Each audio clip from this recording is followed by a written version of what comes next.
Hello বন্ধুরা, কেমন আছো সবাই? Welcome to our channel. আজ বড় সাকরাতে হেব্বি খুশি, সাজুগুজু করছে। কেন? যাবো একটা নেমন্তন্ন খেতে। কিসের নেমন্তন্ন? আজকে আমার বন্ধু কাম ভাই দীপের আইবুড়ো ভাত, মানে কি লাস্ট আইবুড়ো ভাত হয়, তাই বড় সাকরাত বেশ করে সেজেছে। আমিও কিন্তু কম সাজিনি, দেখো লাল রঙের পাঞ্জাবি পরে সেন্ট ফেন্ট মেখে ভালো করে চুল টুল আঁচড়িয়ে আমিও ভালোভাবে রেডি হয়ে গিয়েছিলাম। কিন্তু দুর্ভাগ্যজনক তো প্রচণ্ড বৃষ্টি পড়ছিল, প্রায় 1.5 ঘন্টা দাঁড়িয়ে বৃষ্টি হলো, তাই আমাদের বেরোতে লেট হয়ে গেছিলো অনেকটাই। বেরোতে বেরোতে হয়ে গেছিলো অনেকটা দুপুর। ওদিক থেকে ভাইও চেল্লাচ্ছিল আমাদের ওপরে যে কেন এত দেরি হচ্ছে, তাই তাড়াতাড়ি আমি আমার লালপরীকে চালিয়ে চালু করে দিলাম একটু নোমো টোমো করে, কারণ বর্ষাকাল, রাস্তাঘাট ভিজে, সেই জন্য যাতে সাবধানে যেতে পারি।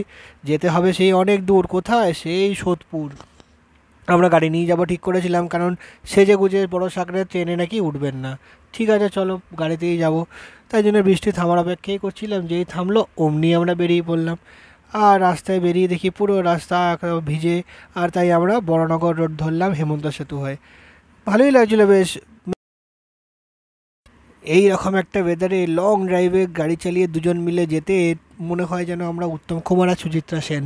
তাই মাঝে মধ্যে গান গাইতে ইচ্ছা করছিল, এই পথ যদি না শেষ হয়। তারপরে দুফোঁটা বৃষ্টি মাথায় পড়তেই মনে পড়লো পেট্রোলের দাম আকাশ ছোঁয়া, আর আকাশ থেকে পড়তেই পারে যখন তখন বৃষ্টি। সেই জন্য আমরা ভাবলাম যে না, তাড়াতাড়ি সোদপুর পৌঁছে গেলেই ভালো।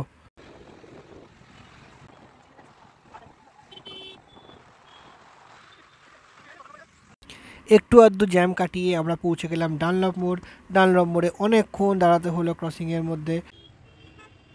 আর ফাইনালি আমরা পৌঁছলাম সোদপুরে। সোদপুরের এই জায়গাটায় ঢুকতেও অনেকটা জ্যামের ফেস করতে হলো আমাদেরকে, কারণ এখানে বাস, অটো, টোটো, প্রাইভেট গাড়ি, স্কুটি, বাইক ভর্তি ছিল। যাই হোক, আমরা তাতেও এগিয়ে গেলাম। আর কি ভাগ্য আমাদের, তারপর থেকে আর বৃষ্টিই পড়েনি। একদম খুব ভালোভাবে আমরা পৌঁছে গিয়েছিলাম আমাদের গন্তব্যস্থলে। আর ফাইনালি আমরা গিয়ে পৌঁছালাম আমাদের গন্তব্যস্থলে। হাতে গিফট নিয়ে আমরা উঠে পড়লাম ওপর দিকে। আজকেও অনেক বন্ধুবান্ধব এসছে, আর দেখাও হবে সবার সাথে। তাই আমরা ওপরে যাই, এবার গিয়ে দেখি কে কে আছে। আর গিয়ে দেখি ভাই এখানে বসে পড়েছে খেতে। এই হচ্ছে আমাদের বর, মানে হবু বর হতে চলেছে, আগামীকাল তার বিয়ে। আর সে এখন খুবই ব্যস্ত, সেই জন্য আমরা বেশিক্ষণ ওর সাথে কথা বলতে পারলাম না। কিছুক্ষণ কংগ্রাচুলেশন জানিয়ে আর ওকে গিফট টিফট দিয়ে তারপরে আমরাও বেরিয়ে পড়বো এবার খেতে বসতে। আর খেয়ে দিয়ে আমরা এবার ফিরবো, কারণ রাস্তায় যখন তখন বৃষ্টি পড়তে পারে। তো আমাদের ভিডিওটা এখানেই শেষ। কেমন লাগলো আমাদের কমেন্ট করে জানিও, চ্যানেলটাকে লাইক শেয়ার ফলো করে দিও। Thank you.